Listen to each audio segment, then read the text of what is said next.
I'm Samir, and I'm a part of a band called Young the Giant.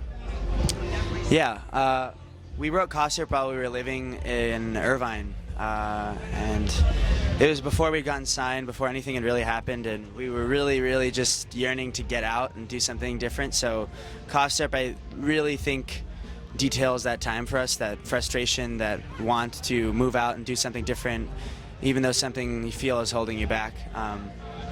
And we thought it was really fitting for the album, you know, just because now we're actually getting to do the things that we've always dreamt about. So it was, I guess, a general disillusionment with the world, the fact that, you know, there's always a fortune that you feel like you should have found, but this is not necessarily in your deck of cards, or you never know if it is. And I guess it's up to you to keep it, you know, keep it internal, keep it within yourself, so that you can actually strive for what you want. The song came out of just complete spontaneity, and I think a lot of the insight that I gleaned from the lyrics came a little bit after even just jamming the song out. So it still is stuck as one of like our most fun songs to play live, and so that's why it's stuck with us for a while. It was actually Petro, our producer, our director's concept. We had collaborated with him, and we wanted more of a visual aspect to the music video, because My Body was more of a narrative. We wanted something that would pop but still made thematic and artistic sense to what we wanted. And his idea was just brilliant, because it had a lot to do with straight up just nice visceral visuals, and, you know, people just enjoying glitter and things in slow motion. But a lot of it had to do with, like, what he said was viscosity, which is like the friction of fluids and the obstacles that everyone, any object, has to face in order to evolve and change. It's kind of nerdy, but it came out pretty well, and it's simple, and it's pretty, so I like it.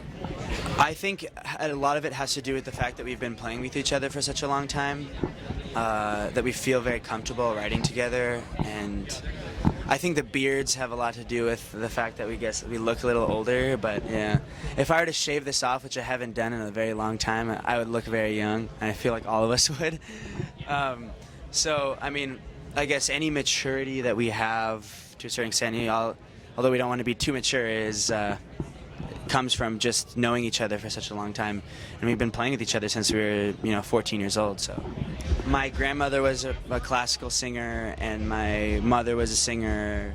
My dad was like a percussionist, and music was always a really big part of my life and my family. And my dad brought me up on the Beatles and Pink Floyd and all the good stuff, Clapton, and I started picking up guitar, and I was in elementary school just for the hell of it, and I actually started off as a guitarist, and I would only play in bands as a guitarist until, for some reason, I got forced to be a singer for this band, and I guess it just stuck ever since. And since that time, it's kind of I've been very influenced by, you know, like frontmen, like the classic frontmen, you know, like Jim Morrison, and I've always strived to not be too obnoxious, but at the same time, you know, like carry on that like old school tradition of what a singer is. So. Because when we first started the band, it was a garage band, and everyone was in a band in Southern California at the time. It was like the thing to do, and so it was actually really nerdy if you were in a band, because everyone was in a band. And I was in a band as a guitarist, and I had gotten called over to audition for this group of people, and I said, okay, you know, I'll play guitar for you guys. And they're like, no, we already have 2 guitarists, but we've heard that you can sing, you know, one of your friends has heard you singing before while you're walking around. And that's basically what they base it on. And they said, you know, we want you to just sing and not do anything else. And I think I was really opposed to that at first. So I really wanted to play something. So that's why I started like playing like the tambourine and like the shaker and stuff.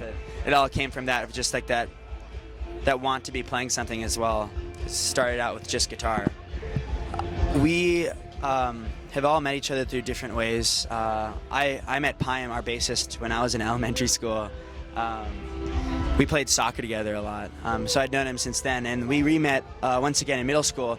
I was in honors orchestra as a stand-up bassist, and he was a stand-up bassist, and we were playing the same concert at Disneyland. And we decided to start jamming since then. With Jake, I saw him and I met him the first day that he moved from England. Eric, I've known his older sister since I was in middle school, so we've all known and seen each other through the local music scene, just life in general, where we're from, and just kind of all happened to work out that we met each other earlier in high school. I think our greatest recent accomplishment would probably be getting to play the VMAs, something that we just found out, and something I'm very, very excited for. I don't think we ever expected that of us, so I'm very excited for that. I think it's something that just came naturally, and is really indicative of the time that we were writing, and those years were probably the happiest years of our life. Very naive. We didn't really know what was going on. All we knew was that we were given this opportunity to play music and be able to survive and play music.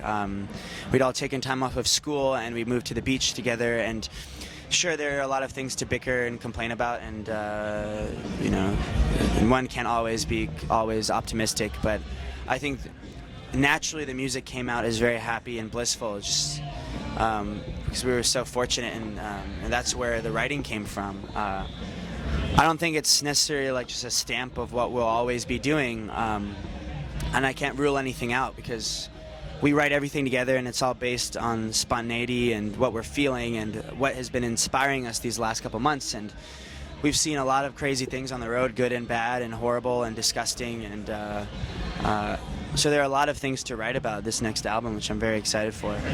No, it doesn't. It's very, very preliminary. We've just started writing again, and we're very excited for the prospect of the Incubus tour in the fall. We'll actually be able to we'll have a little bit more time during the day, and we'll be able to record in the bus, and that's something that we're very, very, very excited for.